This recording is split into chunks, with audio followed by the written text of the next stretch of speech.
শরীরের মধ্যে জাহান্নাম থেকে উত্তপ্ত তামাওয়ালা এক জোড়া পোশাক তার শরীরের মধ্যে পরাইয়া দাও। কুত্তিআত লাহুম সিয়াবুম মিন নার। এই জাহান্নামের মধ্যে থেকে রূপা সাদৃশ্য, তামা সাদৃশ্য, পিতল সাদৃশ্যের এক ধরনের পোশাক, যেগুলো ধাতব পদার্থ দিয়ে বানানো কিংবা লোহার বানানো, এমন পোশাক আগুনের মধ্যে উত্তপ্ত করা হয়েছে, গরম করা হয়েছে। এমন পোশাক যদি ও আল্লাহর বান্দা তোমাকে আমাকে পরিয়ে দেওয়া হয়, এই আগুনে উত্তপ্ত করা পোশাক পরাইলে বলেন তো আর কোনো শাস্তির দরকার আছে কিনা?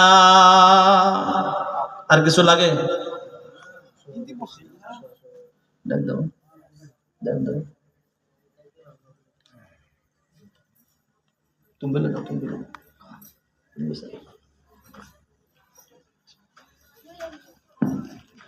লিল্লাহি তাকবীর।